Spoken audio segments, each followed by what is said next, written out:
Salve, salve tricolores, sejam bem-vindos a mais um vídeo aqui do canal. E se você é novo, se inscreva aí embaixo, deixa também o seu like e ativa o sininho de notificação para não perder nenhuma novidade que sai nos vídeos diários com todas as atualizações do São Paulo Futebol Clube. Também peço para você me seguir no Instagram, AlemãoSPFC. E agora, sem enrolação, vamos pro vídeo de hoje desejando uma boa terça-feira para você que está me assistindo. Deus abençoe o seu dia, São Paulino e São Paulina. Vamos começar o vídeo de hoje repleto de novidades, falando sobre o nosso volante Luan, exatamente ele que tá gerando muito assunto aí, né? Desde que o Rogério Ceni chegou, o jogador não vive a melhor fase de sua carreira. No primeiro treinamento do Rogério Ceni, lá em outubro de 21, o jogador sofreu uma lesão muito rara. De lá pra cá, muitos altos e baixos, volta, se lesiona de novo, não tem espaço, perdeu realmente todo o espaço que ele havia conquistado. E agora a situação do Luan é a seguinte: dos 6 jogos que o São Paulo jogou na temporada, ele não foi titular em nenhum deles.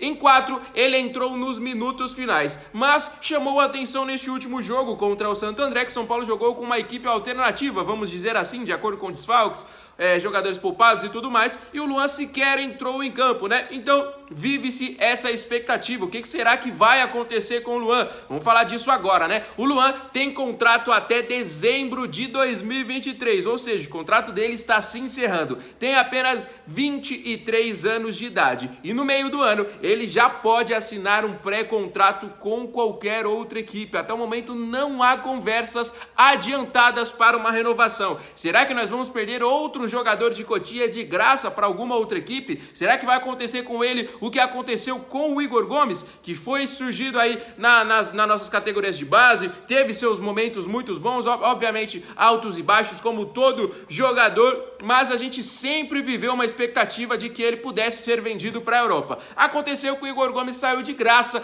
para a equipe do Atlético Mineiro. Eu não vou comparar o que aconteceu com o Luizão, até porque o Igor Gomes jogou mais que ele, mas em questão de vezes, né, em questão de mais oportunidades. Durante mais tempo o Igor Gomes vestiu a camisa do São Paulo, porque o Luizão também saiu de graça, mas teve menos oportunidades, apesar das poucas oportunidades que teve, foi um grande zagueiro. Na minha opinião, ele era melhor do que o Léo Pelé, por exemplo, então merecia esta vaga, né? Será que nós vamos perder mais um jogador de Cotia de graça, né? Citamos 2 exemplos de recente, de agora. Se a gente for puxar na história, a gente pode puxar mais, mas 2 recentes só dessa temporada. O Igor Gomes saiu de graça para o Atlético Mineiro, o Luizão saiu de graça para a equipe do West Ham da Inglaterra. Será que o Luan vai acontecer o mesmo? Será que no meio da temporada, devido à falta de oportunidades, ele não assina um pré-contrato com alguma outra equipe e sai de graça?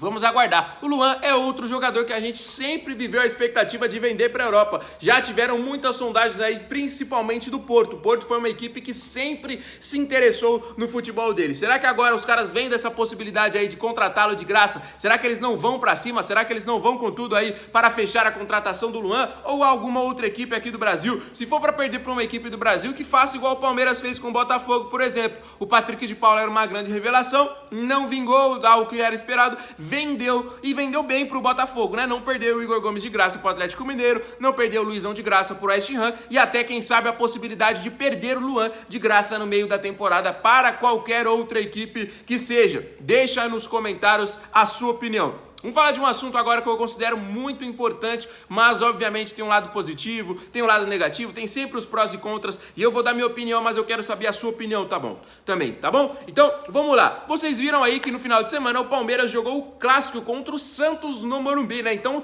envolveu diretamente 3 dos 4 grandes clubes aqui do estado de São Paulo. Acontece o seguinte, né? Vocês viram aí que o Palmeiras jogou no Morumbi, o São Paulo tem a possibilidade também de jogar no Allianz. A diretoria do São Paulo e também do Palmeiras estão trabalhando e trabalhando bem para a volta de 2 torcidas nos clássicos. A gente viu, né, que de acordo com o saldo geral, assim, não tiveram grandes depredações no Morumbi. Isso foi emitido em nota oficial do lado do Palmeiras e também do lado do São Paulo. Não tiveram grandes problemas, não tiveram prejuízos. A torcida do Palmeiras se comportou de uma maneira assim espetacular. Confesso que é diferente a gente ver o Morumbi de verde e branco, mas a torcida do Palmeiras se comportou de uma maneira assim, ó, ímpar. E se tiver um jogo no no Allianz, a torcida do São Paulo tem que ser respeitosa da mesma maneira, não tem que quebrar cadeira, não tem que depredar absolutamente nada, não é só por questão de multa, mas também por questão de respeito. E aí, esses clubes estão envolvendo aí a tentativa da volta de torcida aí, das duas torcidas nos clássicos paulistas. Eu confesso que é muito difícil a gente ver um clássico com torcida única, é parte de um espetáculo, é parte de um show, mas também tem a questão da segurança. A gente vê muitos, não vou nem citar torcedores, porque torcedores é a gente, né, que apenas brinca com os rivais, mas a gente vê muitas outras pessoas aí brigando e até matando outra pessoa simplesmente pelo fato de torcer por outro time. Eu acho isso inadmissível, você chegar ao ponto de agredir uma pessoa só porque ela torce para um outro time. Se a gente for brincar e tudo mais, aí beleza, faz parte do futebol, mas o que acontece com as torcidas, não só aqui em São Paulo, mas ao redor de todo o planeta, né, é realmente uma situação muito lamentável, né? Então é muito também envolvendo a questão da segurança. Eu acho lindo, eu acho um espetáculo, um clássico com as duas torcidas, no Morumbi, com a torcida do Palmeiras, do Corinthians, do Santos, ou quando a gente vai jogar fora, na Neoquímica Arena, no Allianz, na Vila Belmiro, é realmente um espetáculo que as torcidas fazem. É realmente um duelo, obviamente, no bom sentido. Mas existe o duelo no mau sentido, fora dos campos, no entorno dos estádios, ou até em lugares combinados. Os caras combinam para fazer esse tipo de coisa, né? Então realmente é uma situação muito lamentável e envolve muito também do trabalho da Polícia Militar aqui do estado de São Paulo, que faz inclusive um excelente trabalho. Mas essa iniciativa aí pode ter sido muito importante neste jogo deste clássico agora no fim de semana. A gente viu aí a torcida do Palmeiras dando uma aula de respeito e de educação. Então pode ser um primeiro passo para que a Federação Paulista, o governo do estado de São Paulo, reconsidere aí para que haja duas torcidas nos clássicos paulistas. E aí, qual é a sua opinião? Você acha que deveria voltar para o espetáculo, para o duelo, ou você acha que, de acordo com a segurança, é melhor torcida única em clássico, assim como vem sendo aí nestes últimos anos? Deixa aí nos comentários a sua opinião, tá bom? Vamos trocar de assunto agora, porque a gente vai falar de um assunto que eu particularmente gosto, que é do lateral Natan. Ele já se despediu do Coritiba em suas redes sociais e já colocou na sua biografia do Instagram aí, jogador profissional do São Paulo Futebol Clube. Então, oficialmente, ele é o nosso jogador. Eu não sei se ele vai chegar a tempo de jogar esse jogo contra o Bragantino, mas provavelmente e muito provavelmente ele jogará contra o Santos neste final de semana, né? O próximo jogo do São Paulo, tirando esse agora, né, do meio de semana, é contra o Santos, que provavelmente o Natan estará à disposição. Então, vamos aguardar uma notícia muito boa aí, o retorno do Natan ao São Paulo Futebol Clube. Nota 10, na minha opinião aí, esta contratação do tricolor paulista. Deixa nos comentários aí sua opinião. Mas eu acho, mano, sinceramente, eu vou falar o que eu acho agora. Informação que eu tive de bastidores e tal, eu vou falar o que eu acho. Eu acho que o Rogério Ceni vai queimar o Natan mais uma vez. Eu acho que vai ser mais um grande jogador desperdiçado na mão do Rogério Ceni. O Rogério Ceni tem os seus queridinhos e isso não é novidade pra ninguém. E ele queima jogadores bons, isso também não é novidade pra ninguém. Ele já deu em entrevista coletiva que falou que essa ação do retorno do Natan foi um pedido da diretoria e que o Natan ainda, segundo ele, está verde. É um lateral de 20 anos, ele já excedeu aí a idade, obviamente, das competições aí, pelo menos do São Paulo, né? O São Paulo não tem um sub-23, por exemplo, igual algumas outras equipes têm. Então, ele falou que esse pedido foi da diretoria, ou seja, pode ser que ele continue colocando o Orejuela, pode ser que ele coloque o Caio Paulista improvisado, pode ser que ele coloque o David, ele é simplesmente apaixonado pelo David. Se ele puder colocar o David nas 11 posições, ele coloca para não tirar ele de campo, não sei, o David deve saber algum segredo do Rogério Ceni. Meu palpite aqui, porque não existe outra explicação. Então, na minha opinião, posso estar equivocado, posso voltar aqui depois para me desculpar, mas eu acho que o Natan vai ser queimado pelo Rogério Ceni.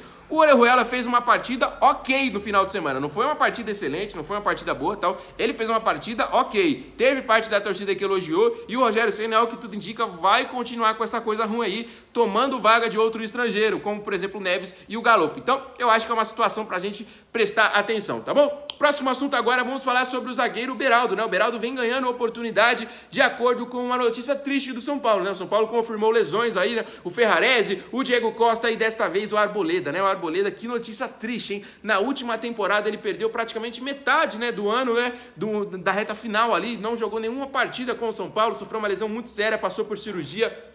voltou a tempo da Copa do Mundo, acabou não atuando, né? Mas esteve convocado, deve ser uma alegria ímpar assim, mesmo não estando em campo. O jogador voltou, estava com a sua moral de sempre, titular da posição, mas sofreu mais uma lesão. Ele perdeu o último jogo contra o Santo André e deve perder os próximos jogos do São Paulo, né? Amanhã ele não vai estar à disposição, não é relacionado e pode ser que perca também mais alguns jogos. E com isso, o Beraldo ganha posição, exatamente o Beraldo, que era um quinto nome aí, né? Tinha Arboleda, o Ferrarese, o Alan Franco, o Diego Costa e aí o Beraldo, e agora ele vai ser titular pela segunda vez consecutiva. É um jogador que agrada e é um jogador que pode ter essa sequência aí, né? Quem sabe não seja uma nova joia que a gente possa inclusive olhar para o futuro também, né? Deixa aí nos comentários a sua opinião, tá bom, galera? O vídeo de hoje vai se encerrando, mas ó, pra você que é novo no canal, tá chegando agora, não esquece, se inscreva aqui embaixo e também ativa o sininho de notificação. Pra você que sempre nos acompanha, deixa o like e os comentários sobre todos os assuntos que eu falei. Amanhã eu volto com mais novidades, fiquem com Deus, um abraço e valeu!